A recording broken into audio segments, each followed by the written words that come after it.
From the Fox 10 Gulf Stream, this is Next Weather.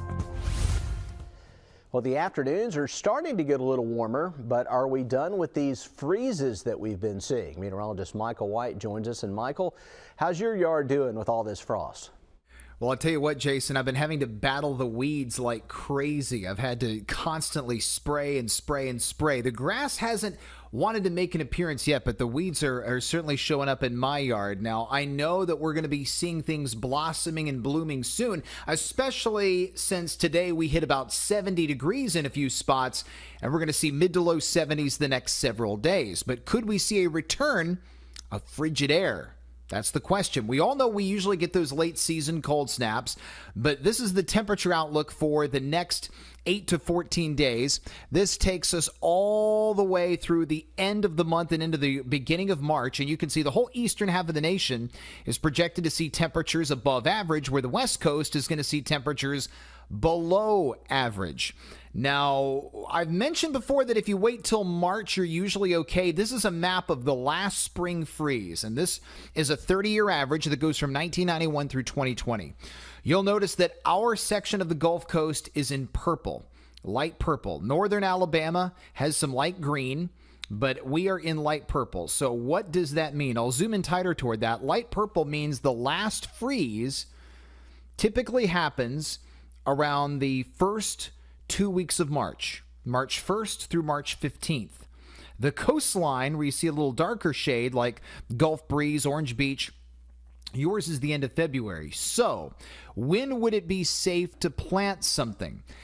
I would probably wait till the very end of March as a precaution. April Fool's Day would be a safe bet, but just based on how we sometimes get these sneaky late season freezes, it's probably a good idea. This is the GFS Ensemble Model Guidance, which just takes a look at the long-range temperature guidance through early March, and you can see another dip is projected, not below freezing, but certainly close as we start the month of March. Now, that's a ways off, and that's not exactly what we're going with in our forecast, but sometimes we like to look ahead in these long-range models to just sneak peek at what might be trending in the days ahead.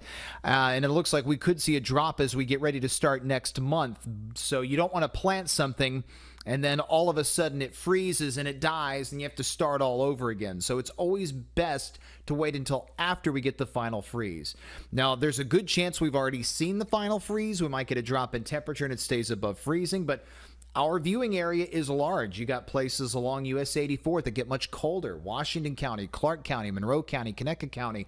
All of you see temperatures way less than what the I-10 corridor does.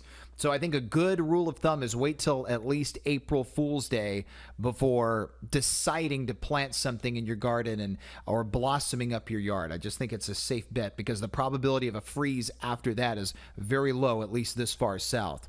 Well, I'll be back on Good Day Gulf Coast bright and early tomorrow. We'll talk about potential for rain later in the week, and we'll also give you the latest weekend weather update as well. And I know Jason's going to be talking all about it too on Fox 10 News at 9 o'clock. Have a great one. Well, if you love to work in the garden, we have some important news for you. Meteorologist Matt Barentine breaks down the possibility of a new zone. If you have a green thumb, you're probably very familiar with this map. This is the U.S. Department of Agriculture's Plant Hardiness Zone map. It lets you know what zone your area is in so you know what to plant. Now, folks sometimes ask me, well, how does climate change impact our area? Well, we can see this on this map because this has been updated, and there's a good chance you are now in a brand new zone. So what I'm going to do is I'm going to take the map up full screen, and we're going to enter the zip code here for Fox 10 36606. And what you're going to see here is now in our hardiness zone now is 9A. Our old hardiness zone was 8B, which got all the way down to 15 degrees.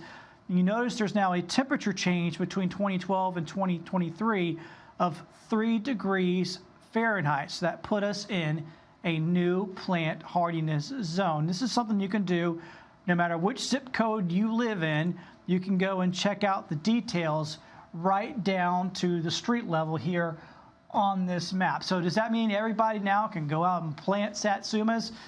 well, keep in mind, these are guidelines, and there's going to be times where, yes, we do get a little bit colder. We had a cold snap this winter where we dropped down to 19 degrees, which would have been outside of that level 9 zone there.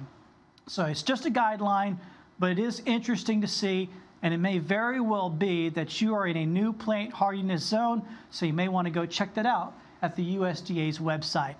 In Mobile, Matt Valentine, Fox 10 News. All right, here's your 7-day forecast. So we've got some sunshine on your Wednesday, partly cloudy Thursday. Might see a stray shower, but not much of a rain chance there. And then as we get into Friday, Saturday, Sunday, we clear back off and we'll see highs in the 70s pretty much all the way across the board. It might be a little cooler at night Friday and Saturday, but no sign of any of those freezing temperatures. Obviously a little too early to put in your garden, but it is starting to feel like it's getting closer to spring and our forecast is looking great.